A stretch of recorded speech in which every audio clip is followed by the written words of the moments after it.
Hey, everybody, welcome to another episode of the Giant Zone, where we get together every week to talk about our New York Football Giants. And usually, as you guys know us, we usually have a guest on the show, but due to some late-minute scheduling conflicts, you just have the three of us tonight. And three of us being your co-host, you got GM George, you got Steve the Banker, and then you got yours truly, Carl the Closer. So tonight, guys, we're going to go, and first of all, guys, I want to say it's good to be back with you guys. Missed doing the show with you guys last week. Good to be back. Missed doing this, and let's jump right into this. And before we get going, guys, I want to give a shout out to our friends over at Breaking Tackles, their podcast. They're good friends, good guys. Great guys. They're always supportive of us, and we just want to let them know we appreciate it, and we support them too, and we wish them well in what they're doing. 100%. So, guys, a lot going on, a lot to catch up on. As we know, free agency started, and we've added some and we've lost some. And our salary cap situation's changed a little bit. So let's get right into this. Steve, you want to get going on our current cap situation, what it looks like, and where we're at, where we need to be? Yeah, it's pretty amazing, Carl and George and Carl. Like you said, great to be back with you guys after a short hiatus, a little bit of a vacation time for everybody. Listen, the last time we were on the show, it's hard to believe we were over 10 million over the cap. So we'll get to this. We had a lot of transactions. We definitely signed a bunch of guys, some stuff to be excited about. And unfortunately, we had to release some guys too, for better or for worse. What's interesting, and we did have a restructure. What's interesting is our team is actually almost 6 million under the cap, 5.93 as of this recording. That is amazing. And that feels great. All you Giant fans should feel good that we're in a much better position approaching the draft. Unfortunately, we're going to need quite a bit of money, though, to sign all these draft picks, assuming we keep the picks we have. And what do I mean by that? Assuming we don't trade any or move around or anything else happens with the picks we have, it's at almost 16.2 million that we're going to need to sign those guys. So the team's, Shane and his staff have come a long way. He's figured out a way, like he said, to make room in the cap, but he still has a little ways to go. In Shane, we trust. I always put it out there, guys. Yep. George, what are your thoughts about where we're at and what's going on? I'm again, just like the two of you, I'm very, very happy to be back. It was a week of just excitement between everything that's been going on between Combine Pro Days, the free agency. I spoke of this, our first show. I said that, Shane's going to come in here. He's going to make some changes and he's going to break some hearts. And I could see on Twitter that the Logan Ryan release broke a lot of hearts, and that's understandable. Logan Ryan was a big leader. It's a big void that is going to be happening. But when I look at the players that they are bringing in, I'm very excited. I'm very excited about, the offensive line. He's putting a premium on the offensive line. And yes, I know they're not the big names. They're not the big money and the 12 to $13 million a year offensive linemen, but he's bringing in real offensive linemen for, pennies on the dollar. And he's doing an amazing job of making deals. And I'm very, very excited about this, new seasons to come. I really think that we're building something here and it really feels good. And I'm very excited about it. And I'm ready to start talking about them. Yeah. And I'm just going to quickly just jump in on that and just say, I'm impressed most by the value he's getting for the limited resources that he's got. Right. To your point, George, he hasn't made the splashy signing, but he's made quality signings. Mm-hmm. And I'm seeing a lot out there, especially after the Matt Brida signing was, well, are we going to bring in another Buffalo Bill, another ex-Bill? Who cares? The New York Bills. Look, he knows these players. Mm-hmm. He knows who fits in his system and who doesn't. I don't care where he comes from. If these guys feel that he's a fit and he can play a role in what they're trying to do here, bring him on. If they're willing to come here at a limited salary and they know their role and they understand what's going on and what we're doing. And plus, they can help the guys that are just learning the system Yep. get up to speed quicker, so it's a smoother and quicker process. Mhm. What's the issue? Yeah. The communication is What is there. the issue with it? I shake my head when I see some of these comments sometimes. It's just, there's some people that they're going to question a Monday morning quarterback Every time. every move these guys make. And it's just, I feel like saying, people, look, I respect your opinion, but think a minute. Carl, can I ask you, Carl, a different question? And then George, I want to hear what you have to say. What do you think about the total opposite end? You guys are talking about all the people, before we start digging into transactions and what did or did not happen over the last couple of weeks. Obviously, you're just talking about all the negativity, but I'm also, it's interesting. You know what's irritated me? I'm starting to see a couple of people out there over the last 5, 6, 7 days on Twitter. I don't want to hear a rebuild. I don't want to hear turnaround. We should win next year. Look, we all want to win. And yes, there's teams that turn it around and make the playoffs. And look at what Cincy did this year. Mhm. But even Cincinnati didn't go from, 3 wins to a Super Bowl in 1 year. They picked the right quarterback, and it was 2 years ago. So I'm asking this question. The context of why I'm asking is, I don't know why, but it's almost irritating me that people are already setting it up for, well, if we don't win a lot of games next year, that's a failure too. I'm like, what? I'm not saying I want us to tank and not have a great season, but is that unrealistic too? Like, I don't know why that's bothering me as well. Steve, here's my thought on that. I've had that debate numerous times on Twitter. Look, this is just my opinion. 2022 is not going to be about wins and losses. 2022 is going to be about rebuilding this foundation, implementing the new systems, and rebuilding. And if people don't like to hear it, well, then I'm sorry, but it is what it is. I would rather temper my expectations to, okay, 6 wins, maybe 7 wins, but yet we're competitive. We're putting a better product on the field. The offense is moving the ball. The defense is making some big stops, some of the biggest issues we had last season. And I'll take that. Show me progress and I'll be happy. I'm not expecting a Super Bowl. I'm not even expecting the playoffs. Give me a competitive team and I'm happy. George, what do you think? That's a great point. And the only thing I'll throw in there is, to your point, Carl, if the team does do those things, there might be a chance that you can squeak out a win and get to, from 6, instead of 6 wins, get 8 wins, instead of 7 wins, get 9 wins, things like that, squeaking out wins, if you put a really, really good product on the field.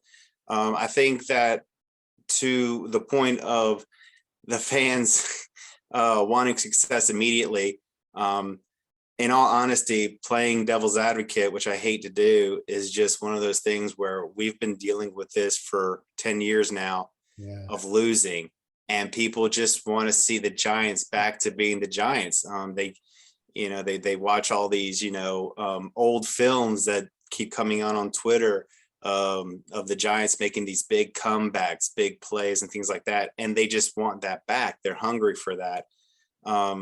But yeah, lower your expectations, because this is a rebuild. I mean, you look at who's left now, and who Shane is bringing in. And I think, Carl, you made a very good point, which goes to this. The offensive lineman he's brought in, the running back Brida that he's brought in, they know the system, and they're going to be able to communicate it so well, to all our current players, to the point of when we get into not necessarily OTAs, but definitely into preseason, these guys got to have a better understanding of the plays that they're going to be doing. And I think that it's great for communication to bring these guys in. You look at the deals, it's like 1 or 2 year deals. They're not big 5-year deals like these guys are going to be here forever. These guys are here to help with the turnover. They know that. And just temper your expectations, because it could be a long season, or it could be a fun, surprising season. But don't call for tanking right now. I mean, I saw somebody on Twitter who No. was talking about the draft of 23. And I'm sitting there thinking, we haven't even gotten through this season yet, and you're already, giving up on it. And then I see people who are just like you said, Steve, yelling about we need to win now. But why? Why do we need to win now? Let it go. So, Steve, how do you want to dive into this? Do you want to talk about who's come in or who's leaving? How would you like to start? So, let's just go through it, guys. We only have so much time on this, and there's a bunch of guys to go through. If you want, I'd like to just start with offensive line. And the reason I think that's the group to start with is because, kind of piggybacking off what you both said and the question that I threw at you, wins and losses, is it a rebuild? Is it, there's no excuse we should win? I think at the end of the day, the number one priority this season has to be fixing the failure of the last 2-3 years, meaning evaluating Daniel Jones. And it was a failure. He necessarily wasn't a failure, but and John Mara said it, we failed by not putting enough around him to protect him and to then decide, is he the right kid or not? Because he may not be. But we still, in spite of how many fans have made up their mind one way or the other, unfortunately, it's just the last year to do so, unless they extend him, which doesn't look like it's happening. So what I love is that they came in and they've prioritized, George, as you were saying in the beginning, the offensive line. So we got 1, 2, 3, 4 guys that were signed on the offensive line. Some, I think we'd all agree, more impressive, more important than others, but that's where I'd like to start. Sure. So I'm going to puff out my chest a little bit, and Go ahead. I have a wife and 2 daughters, 3 women in my wife that like to remind me all the time I'm not perfect. So it's not very often that I get much of these things right. I love going to Vegas, but I don't come home a winner all the time. For those of you that are listening, watching us, thank you so much. You may remember it was at least a month ago that I was real excited. I said there was one guy that I was targeting, Mark Lewinsky. He's a beast. He's a workout warrior. He was the best offensive lineman in Indianapolis when Quentin Nelson, who's a god, right? When he went down, his PFF grades are excellent. He's well-rounded. He's a good pass blocker. He's a great run blocker, which we desperately need. He's a great character guy. And he wasn't a first-round pick, but he's like a Richie Soybert. He wasn't undrafted, but he was one of these guys that worked his way over time. He wasn't an overnight sensation. He put in the work. He's blue collar. He's our best 2 offensive lines when we won those Super Bowls in 2007, 2011. I mean, we had 1 or 2 Pro Bowlers on each. That was it. The rest of those guys were like workhorse. I mean, Kareem McKenzie was a high draft pick with the Jets, but we had the Richie Soyberts of the world. We had the Sean O'Hara's who made a Pro Bowl, but the guy was out of Rutgers. I mean, we found David Deal was never a Pro Bowl player. People make it out like David, and I love David. Oh, he was a 5th round pick. He was a great player for us, versatile, played 3 or 4 positions. You need guys like that. This guy, I honestly didn't think we could afford him. I thought Indy was going to overpay because Indy had a huge amount of money. So I'm saying the most because for once I was right about something, but I'm not happy for myself. I'm just happy for the team, man, because I really, truly believe he stays healthy. This is exactly the type of guy we needed for this line. Carl, going back to what you were saying in the beginning about we don't have the money. And George, I know we talked about Sheriff and some of these big price things. You need a guy like this. And I honestly wanted him. I didn't think we'd be able to afford him. I agree. I'm shocked. And if you're going to and my final thought is if we're going to rebuild the culture of this team, you need guys like that. And you touched on something, Steve, that really jumped out at me as I was, reviewing him and studying his numbers. He's played in 16 games for the last 3 years. He's healthy. He's only 29 years old. He plays both the left and the right side as well. This was one. I agree with you. I was in that same camp. I hoped for it. Didn't expect it. And I did a jig when I saw it. I was really that pleased with it. And let me just say one last thing and then I'll shush. You will not draft a guard. It may be high in the first round, which then people are like, well, you shouldn't be drafting a guard high in the first round. You don't draft guards, right? You're not going to draft a guy who's going to plug and play to his level in the first game. You can find a guard in the draft in the first 3 rounds who by the end of the season will be a very good player. Don't get me wrong. Yeah. But you're not going to, there's not guys falling out of trees who you can just plug and play and know we can forget about him. He can pull, he can run sweep, he can pass pro. This guy's plug and play. He may not make a Pro Bowl, but who cares? He's the starter. No, it's not about Pro Bowls, it's about winning. I want to jump in because number one, I wanted to start. I meant to say this earlier, but I see a lot of people putting it out there that these guys that we're bringing in are depth players. Folks, these guys are not depth players. These guys are fighting to be starters. Who are your starters over these guys we just brought in? Gates?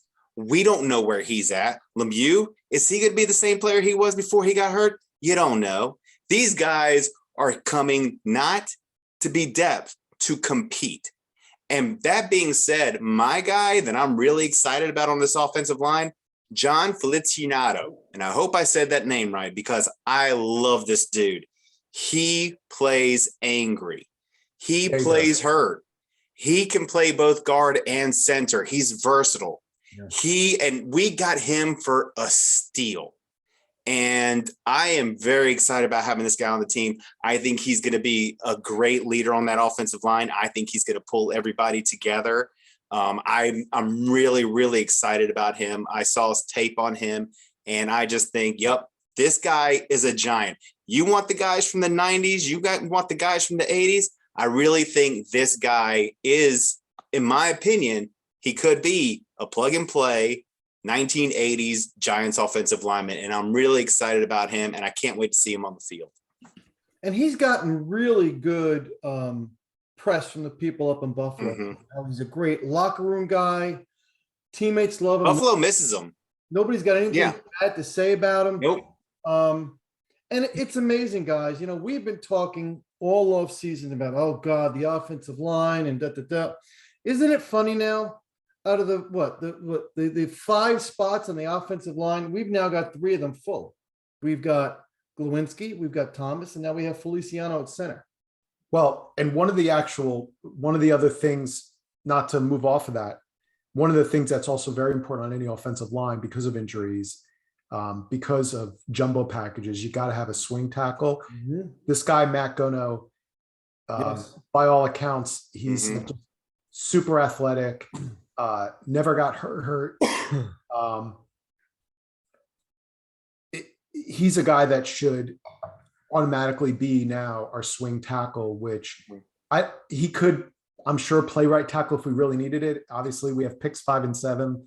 That's where we hopefully are going to get a potential right tackle or even in the second round. But I mean, even that's depth. Look how that hurt us the last 2 years. Every time one of these guys went down, it's like, oh, here comes Matt Pert. Come on, he should start. And then what happened with, anyway, swing tackle in some ways is almost as important as your starters because they play so often. Absolutely. And it's interesting you bring him up, Steve, because that's a very sneaky sign that's kind of gone under the radar. It really has. But, I don't expect him to start, but boy, that's great depth. I agree with you. I think our tackles are going to be Thomas and then either Neal or Kwanu. I still think we're going to get one of those tackles. I do. I just do. I know if you look at the way this is shaping up, and I know it's another show, but this is really starting to round into form nicely for us here. There was a lot of love today. Did you guys see on Twitter about Cross, who I do not want us to pick Cross in the top 10, but they're talking about all the Giants coaches. And once again, to not to get off topic, because I know we got to stay on, but it's a roller coaster with those guys. One day Neal is the best, then somebody comes out and is talking about how he, falls down, so Kwanu is the best. Well, then Kwanu, he's not great for pass protection because guys are able to get by him because he doesn't have the fast feet, the athletic feet. and then Cross, but Cross is weak. These guys, they're always switching places. And I know we're going to do the draft show, and I'm very excited about it because I'm going to surprise you guys with a couple of second round possibilities at right tackle. But we'll talk about that then. Sounds good. Teaser. All right. So listen, we got one offensive lineman left. Me personally, I think he's obviously depth, but I don't even know if he'll make the team. But I think you need guys like this. Jamil Douglas, it's a guy they know. They brought him in, big body guy. Not a lot of people talking about him, and there's a reason. But again, from day one, he's probably better than some of the guys we got on the roster who couldn't even make other teams. Gettleman, brought him in here because they were third, fourth. They were literally guys off other teams' practice squads. So I think, unless I'm wrong, that's the final offensive lineman that we've signed so far. You're correct. You're absolutely correct. It was Lewinsky, Feliciano, Douglas, and Gano. Right. Yeah. So I think the bottom line is what this means is there's still pressure on us to obviously get at least one, if not two potential studs in the draft. But I think we all agree you can't have 4 rookies start. So I think this is exciting, for a team that is looking to rebuild that offensive line. Yeah. We can argue about what our wins should be this year. Mm-hmm. But it doesn't matter. Like it starts in the trenches. It starts with that offensive line.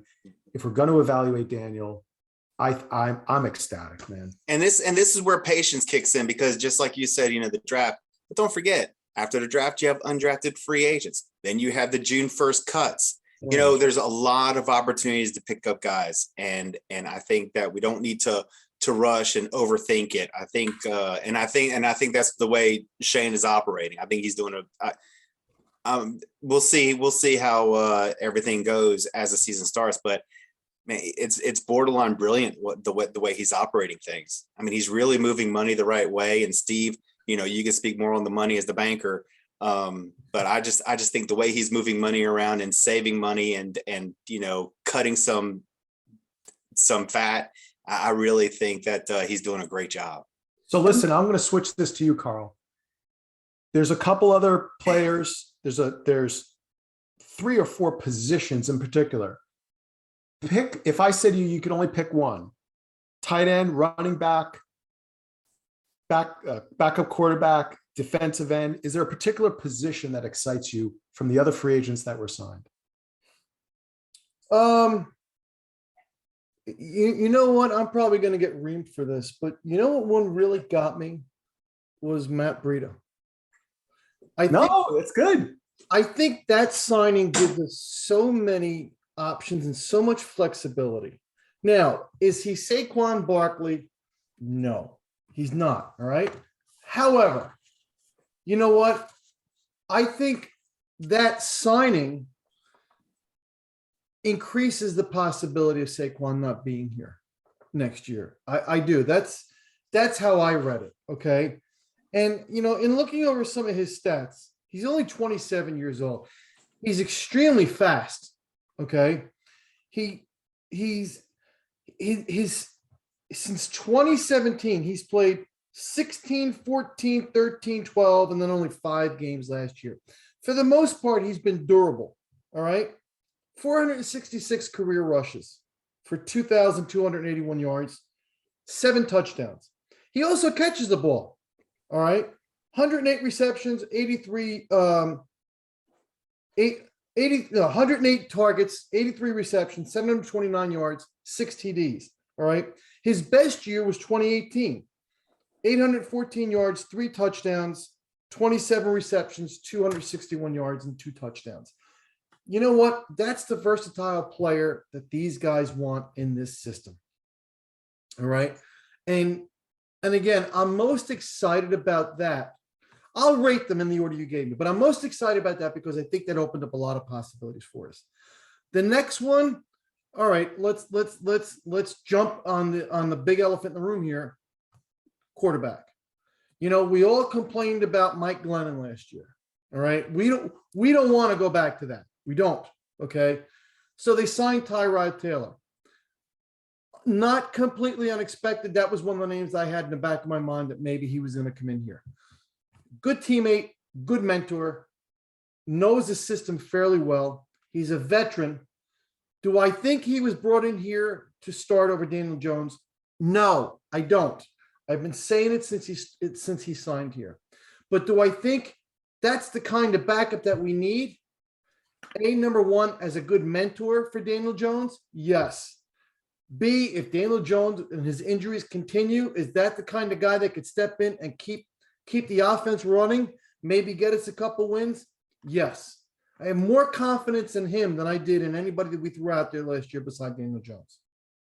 And then tight end, Ricky Seals-Jones, to me, it's a body. It's a body on the roster. I think our tight end is not on the roster yet. I think he's going to come in the draft. George? Go ahead, Steve. I'm sorry. No, in your final one, because I don't want to hear how George ranks his four. What about that linebacker? Well, yeah, I don't even know if you want to call him a linebacker. Dude's huge. That is Jihad Ward. Yeah.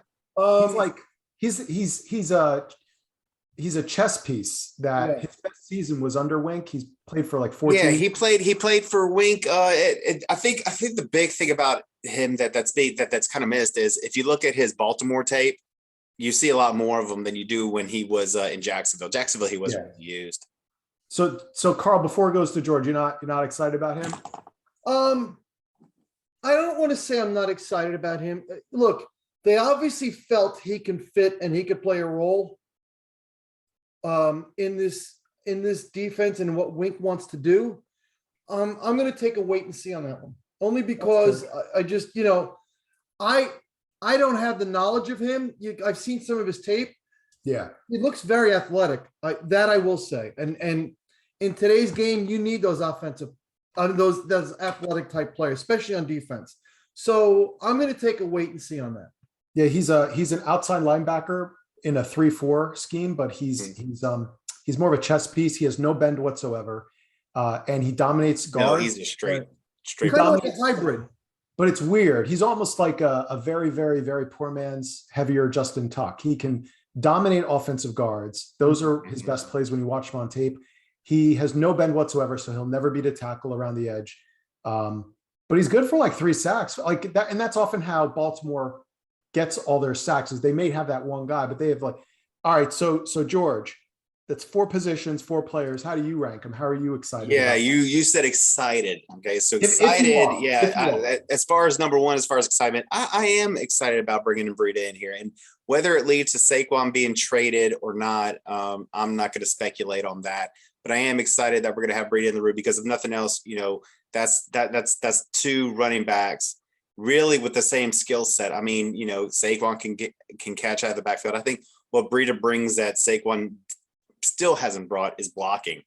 I think Brida is much better at seeing that, outside linebacker do that twist and come on, between the tackle and the guard and, kind of just, if nothing else, hit him a little bit to kind of slow him down from getting to the QB. I think that's one thing that Saquon is still lacking. I think Brida brings. Because I'm not excited about Tyrod Taylor. I kind of expected a Tyrod Taylor. Did you really? Did you really think we could afford him?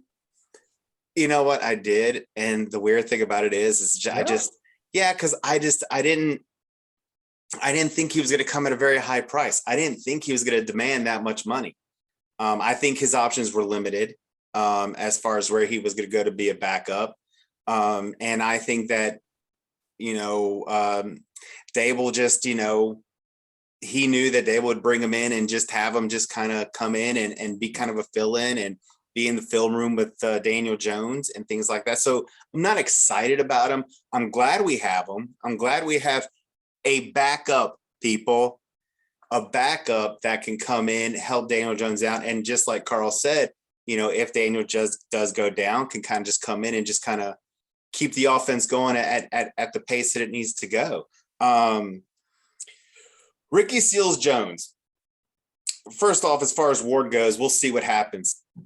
I mean, he's just a lot, like you said, a chess piece. So, he's definitely, 4th in there. But Ricky Seals-Jones. So he's a wide receiver turned tight end.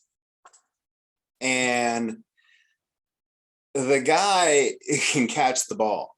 I think that the quarterbacks that he's had since he's been in the NFL have kind of looked away from him. He's faster than people think. He's definitely got the ability to get up and get the ball at the top level and bring it down. He did that against us. I mean, it's all over, videos that you see. Ricky Seals-Jones, the play he made against the Giants. Now he's with the Giants.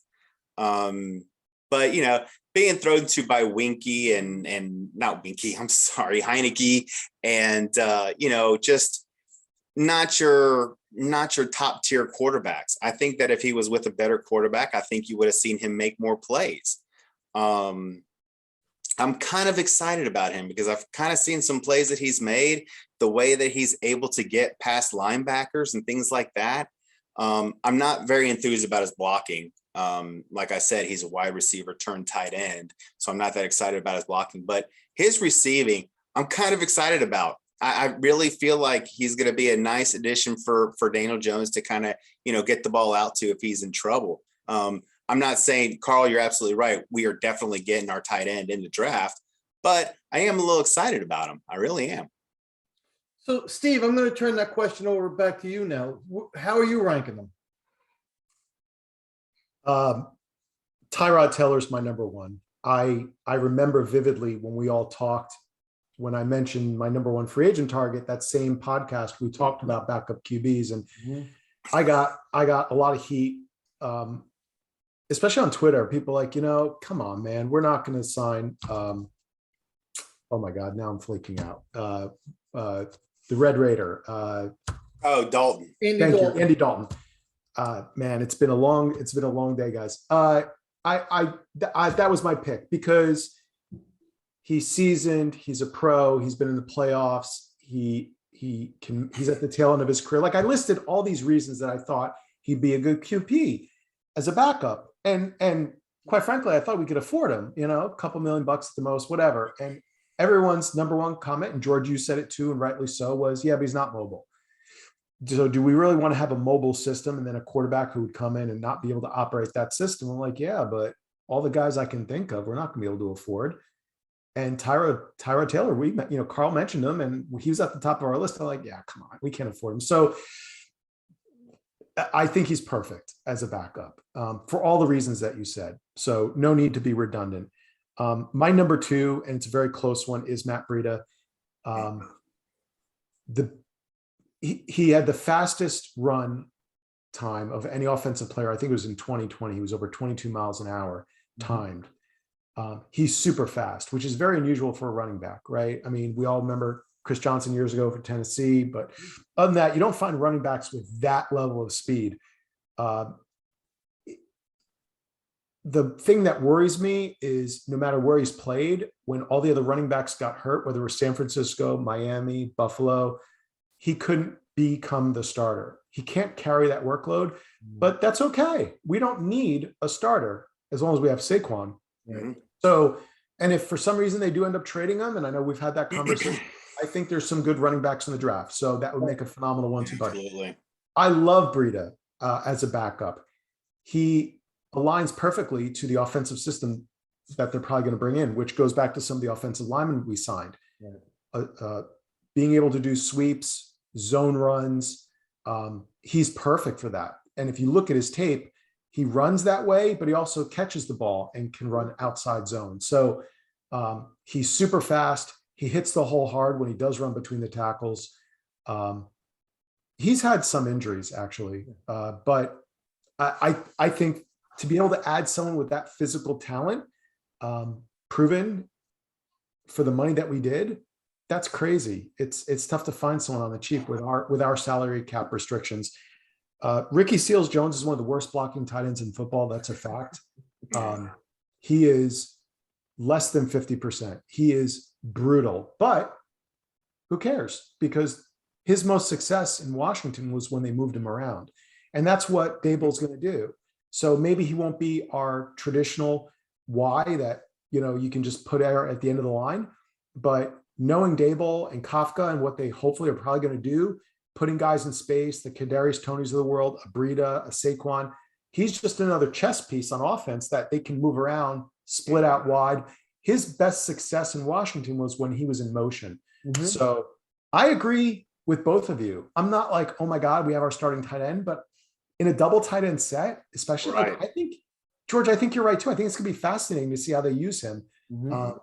And we need healthy bodies, and he's a proven guy. So you get someone in the draft, maybe they get another guy on the cheap, like George, like you were saying earlier, maybe after guys are released, you Right. get undrafted free agents. I'm sure they're going to target. They'll be able to fill up that tight end room. And so I think he's a nice guy to have. And then lastly, Jihad Ward is a chess piece who's never going to start, but he's a guy that you can mix into the rotation. I heard somebody today say, you know what? You got the other team on a 2nd and 12. You put Aziz, you put Roche, and, you know, God willing, you get Kayvon Thibodeau or one of these other top tier rushers in the draft. And then you put this guy, like when we did NASCAR back in the day, like a Justin Tuck, Yep. you know, as a 3 technique. You put a kid like this in there on 2nd and 3rd and longs over a guard. You know, that's how you get a defense that strikes fear in the offense and is unpredictable. When you get guys who you can put over guards and centers and apply pressure up the middle. So I think that's why they signed him. And I think that's something, it's not a reason our defense is going to be great this year, but it's a piece of the puzzle. And I think that's what they're doing. They're trying to find puzzle pieces right now. And that's a great point, because if you do put him over a guard, let's say you put him on the same side as Leonard Williams. Well, now you can't double Leonard Williams because you've got to worry about Ward, you know, so Leonard Williams is going to have a feast. So yeah, you're absolutely right. I totally agree with you. And, you know, look, he was brought in. Look, Wink is obviously familiar with him. Wink likes his game. Look, even if he doesn't put up big sack numbers, like, you know, Steve, I think you said it, you know, 3 sacks, great. But you know what?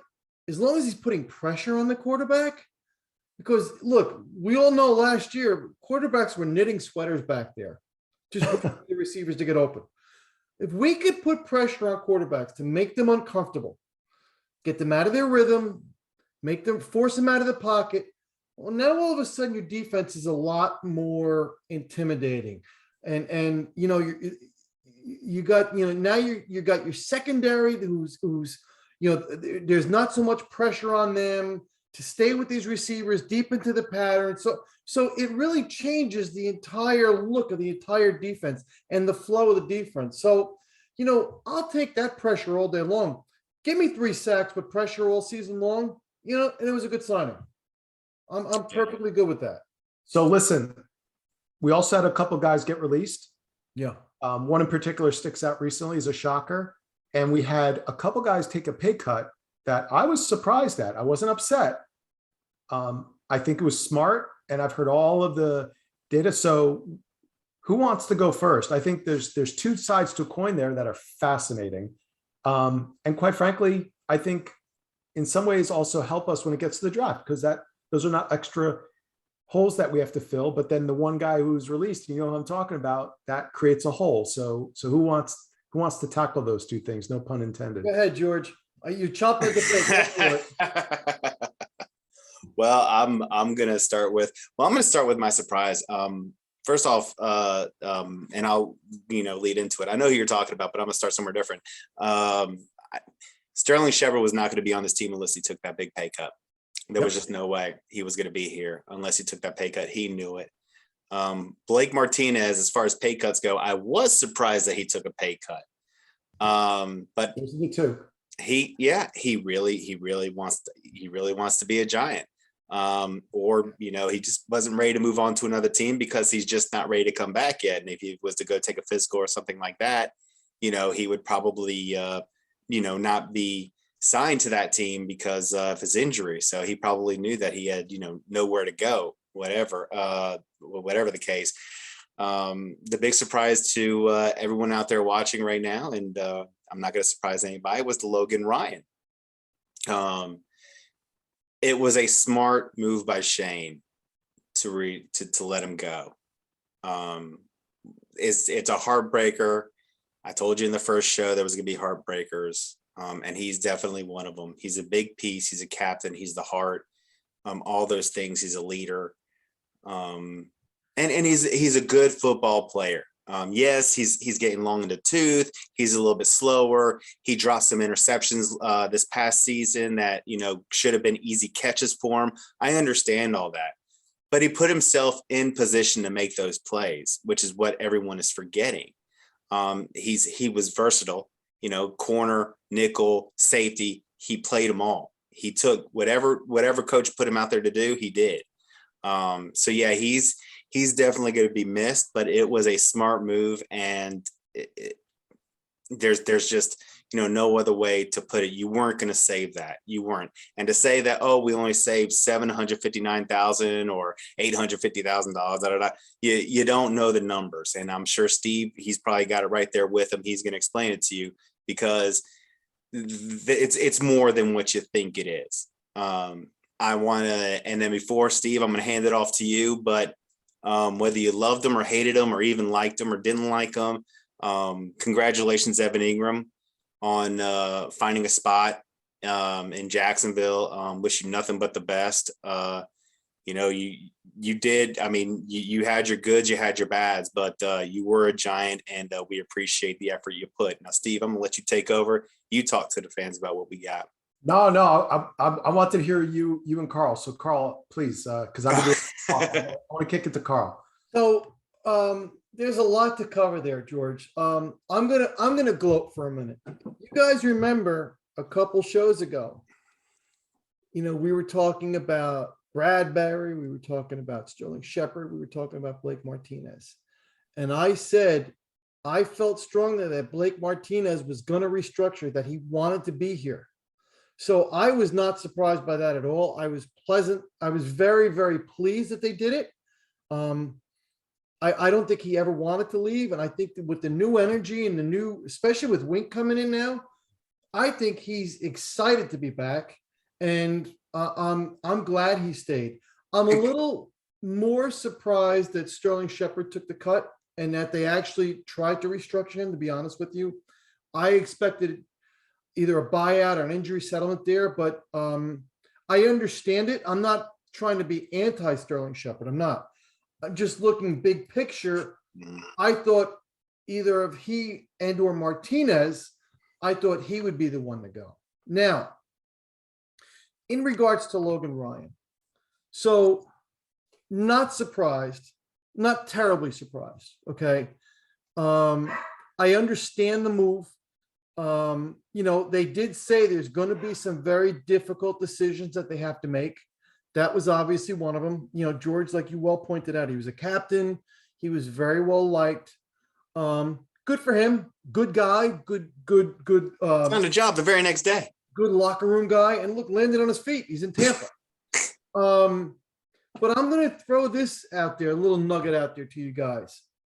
I would not be surprised if part of the reason, now there was a $3 million kicker that kicked in, I think the day he was released. I think if I remember correctly, it was a $3 million kicker. Mm-hmm. But I would not be surprised now that he's gone and that money is off the books. The fact that they have not traded Bradbury, I would not be surprised if Bradbury stays, whether they restructure him and extend him or whatever they do. I would not be surprised now if Bradbury stays. I just think they can get more production out of Bradbury than they could have Logan Ryan at this point in their careers. And I would not be surprised if Bradbury stays. So if you're not going to be able to do that. If you keep Bradbury, then how do you create the other $12 million? How are you going to sign your draft?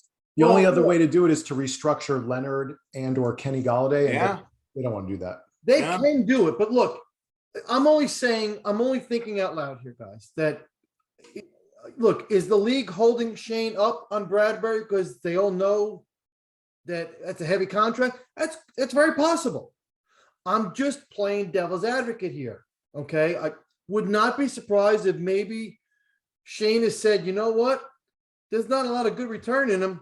Maybe we can get creative in other areas and keep him. In Wink's defense, the premier position is not safety, it's cornerback. Right. That's why I'm just trying to connect the dots here. Now, to your point, how can they, and I just saw somebody put this on Twitter today. Here's a way that they could save another $25.8 million off the cap right now if they wanted to. They could trade Bradbury, trade Barkley, cut Slayton, cut Jimenez, and they save $25.8 million. Do they have the stomach to make those decisions? I don't know. Well, they're going to But there definitely is- cut Jimenez. Jimenez is gone. There is an equation where they can get a lot more savings here. But again, I've got a very sneaky suspicion that Bradbury may very well be on this roster next year. Jimenez is definitely gone. He will not be a Giant next year. I definitely agree with that. The Barkley trade keeps coming up, and I don't see that happening either. Bradbury, that's going to be a tough one. I mean, what kind of extension can you do or restructure can you do to where you can keep him and sign your draft? I don't see it. Again, they can release other players as well. There may be some other big cuts coming that we're not expecting. That is true. I mean, I agree with X-Man and I agree with Slayton. I think those two will probably be gone. Yeah, but that'll get you like 2 million, literally. Right. Yeah, and that Bradbury. We need that 12 million, and We do. yeah.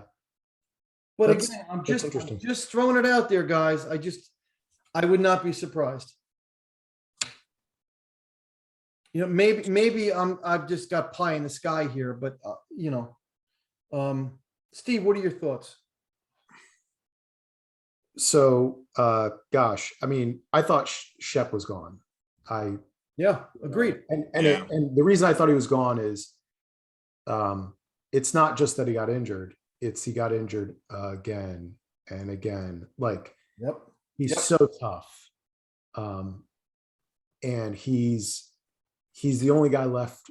He's the longest tenured Giant, and he's part of the heart and soul of the locker rooms up until now.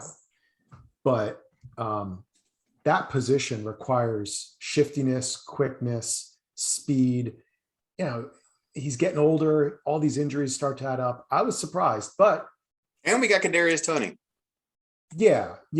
But two completely different players. But I mean, Kadarius Toney's a joystick. You can't even.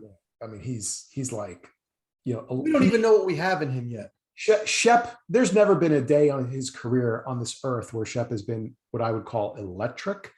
Like Tony is electric, like that guy. But anyway, so what do I think? I think, and Tony's got to stay healthy. Obviously, he's got to stay on the field. So that's a different discussion. But I was shocked about Shep, but very happy. Right? It's nice to see. It's not that he had many options anyway, but same with Blake.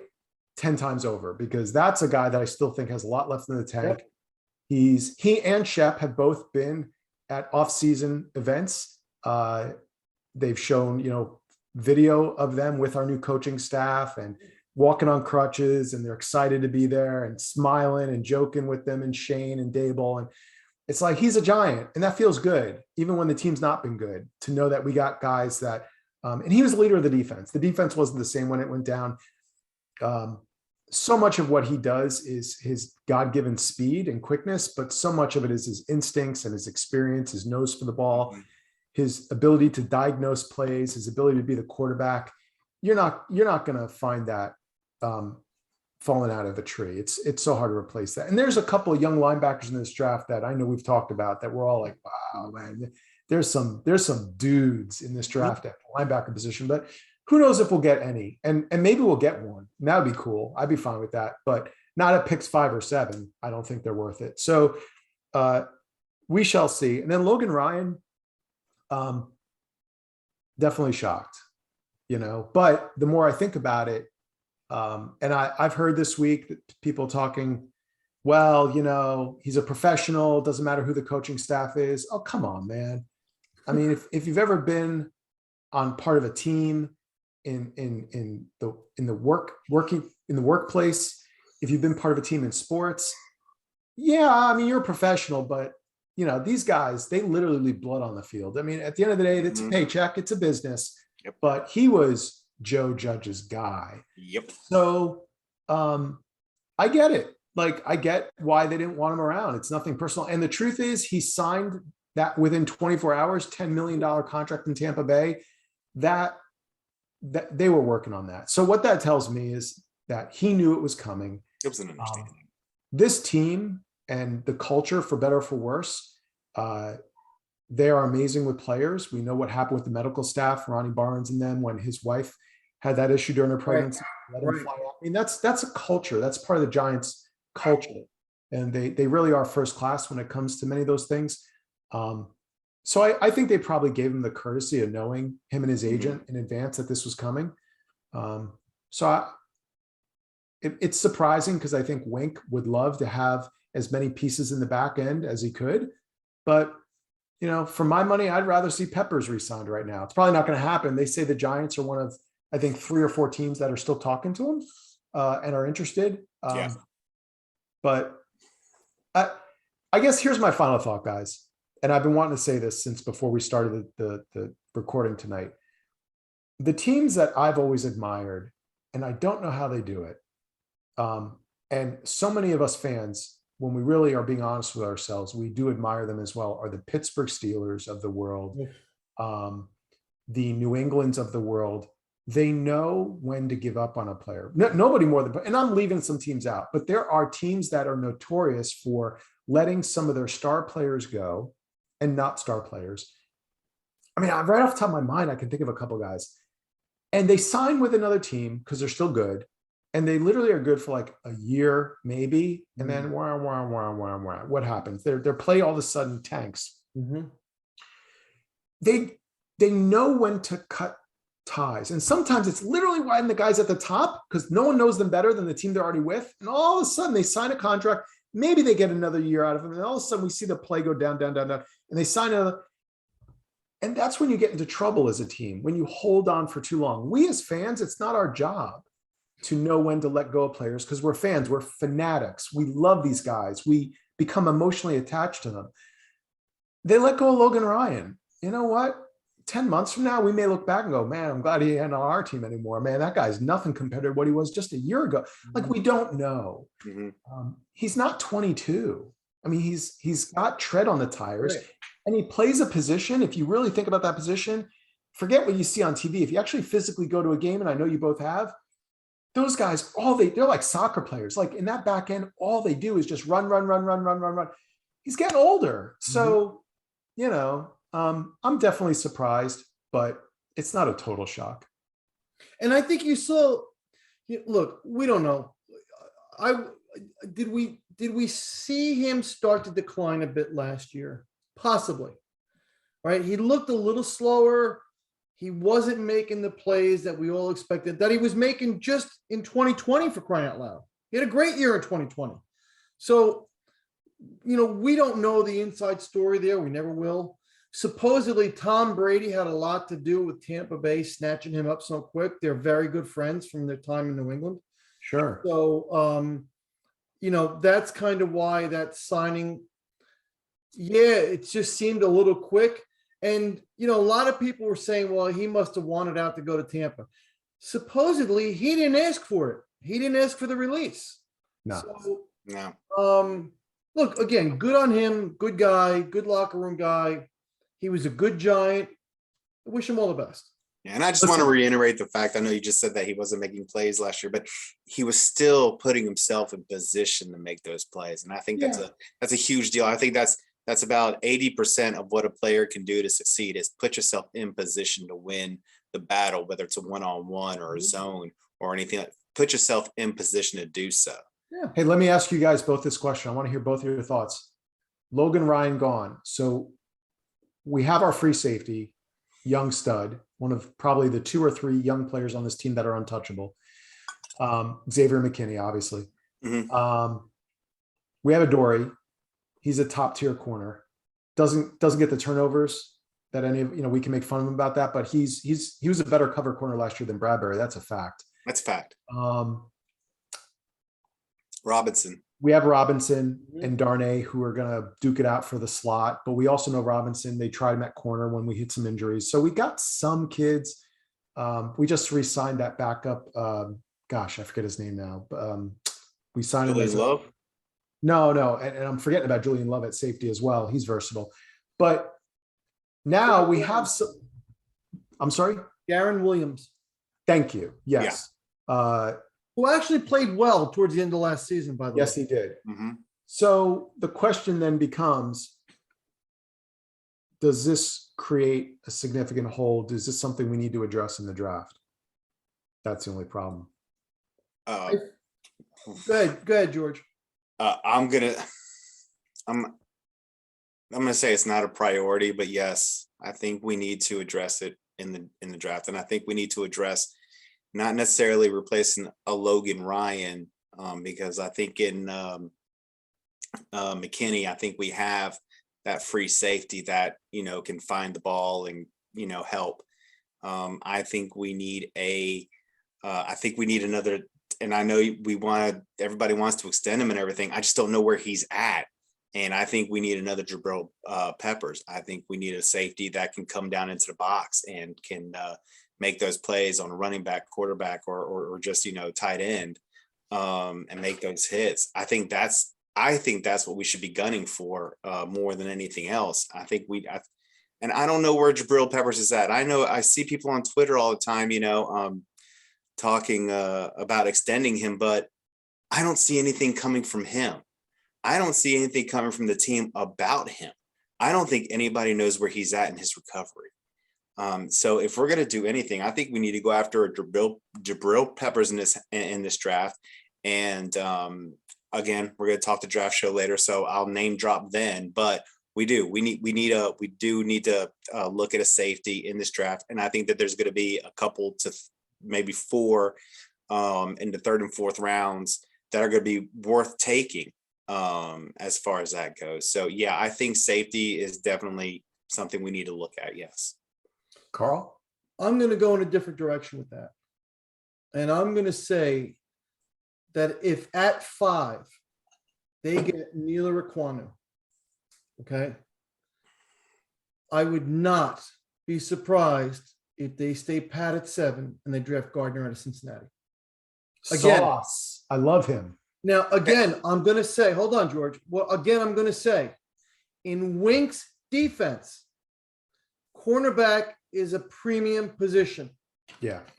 That kid's got it all. That kid is the entire package. Look, nobody's a sure bet. He looks like the real deal.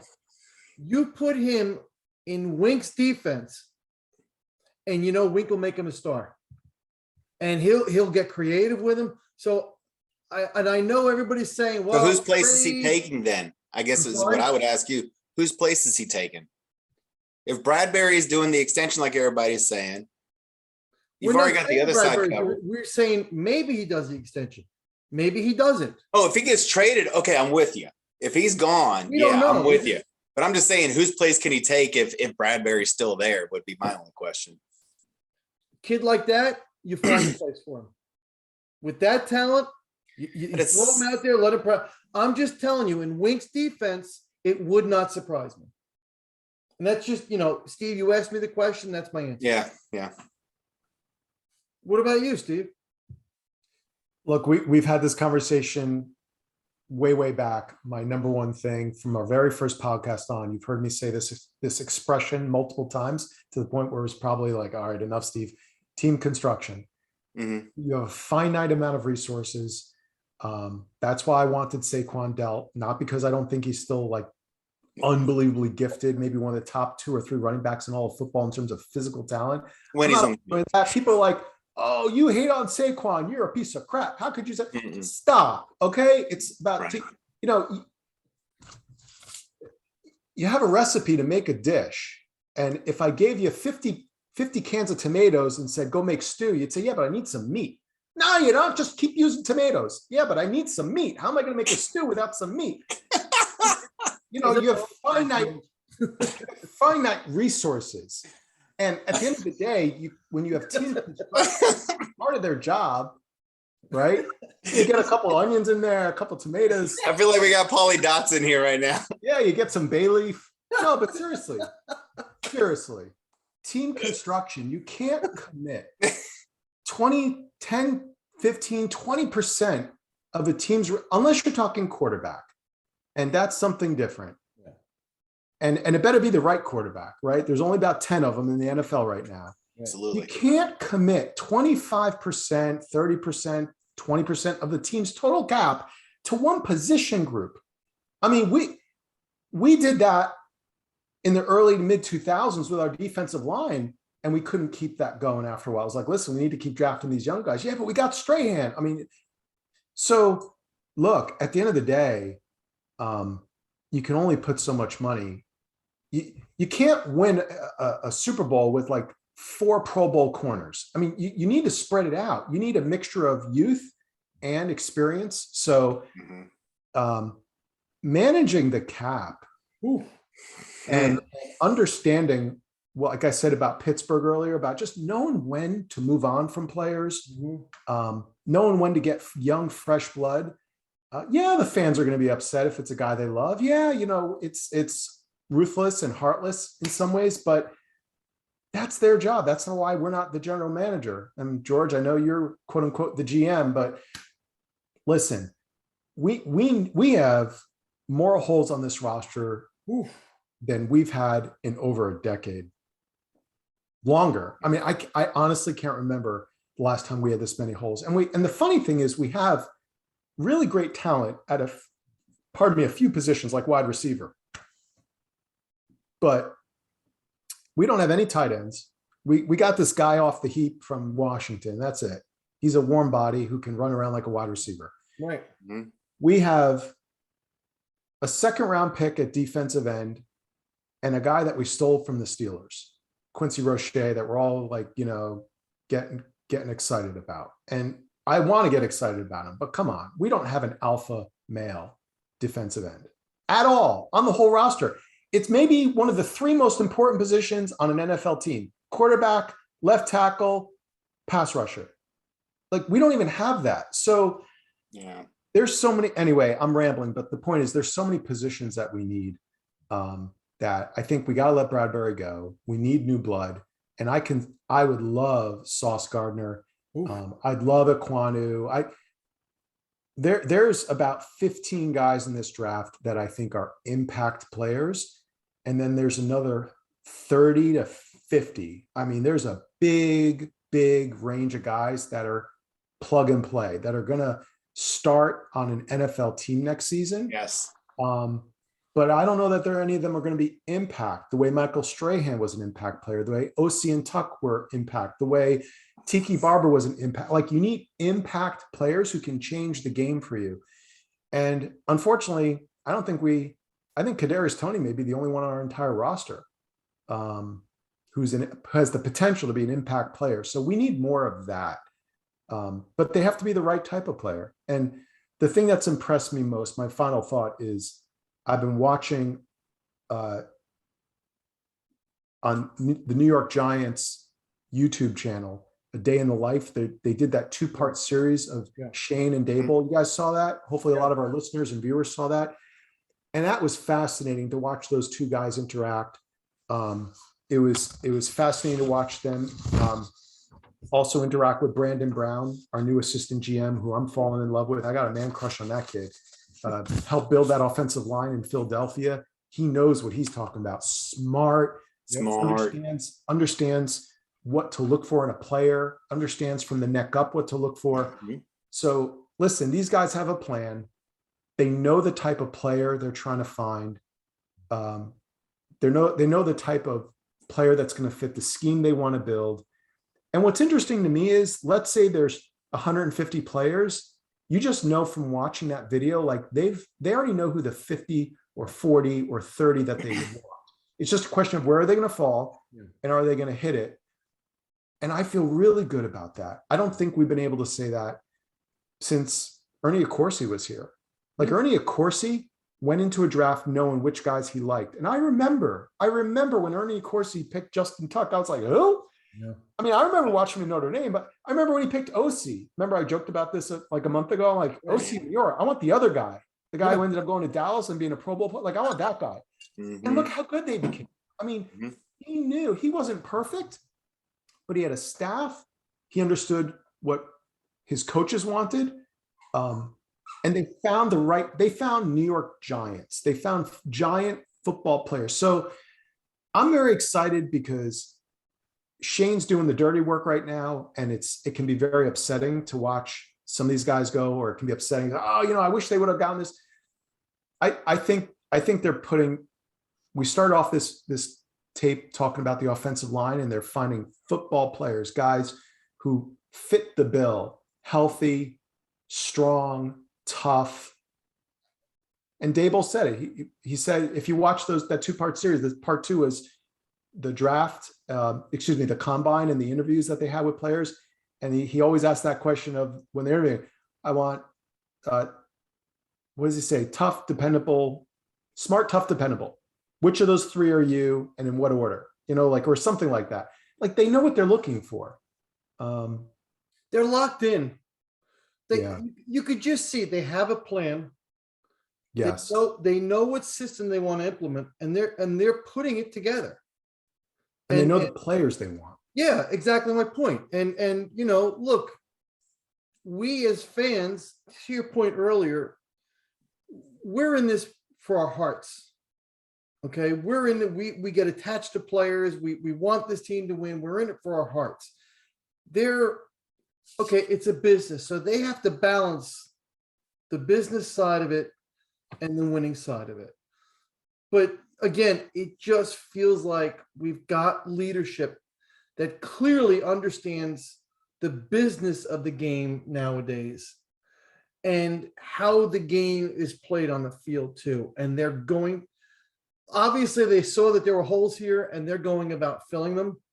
I think we just need to be patient and let these guys do what they want to do. And I think we'll all be very pleased, and we're all going to be celebrating and enjoying at the end of this road. I really do. I think, I think the best thing Mara did was step aside and let Schoen, he hired Schoen, and then let Schoen make some decisions and just go along with it. And that might be the best move of the offseason. Are you talking about Shane or Schoen? Shane, sorry about that. I've been saying it long since he signed here. We fired Schoen. Yeah. Sorry about that, guys. Shane. I never know if that's a guy who plays for the Rangers or something. Easy. Yeah. Well, they're not doing too good tonight. But guys, great show.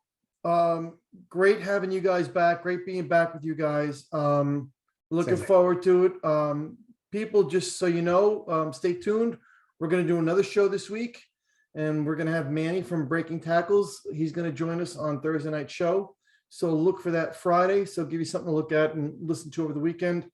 As always, we appreciate your support, your following, and all the kind words.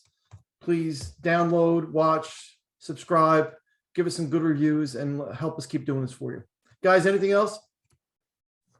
Very happy. Just happy to be back. Happy to be with you guys again. I've missed this. I really have. Same here. Listen, everybody, we're in the home stretch. This is all every day, like Georgia said. The players that we're going to talk about could be utterly different than 2-3 weeks ago.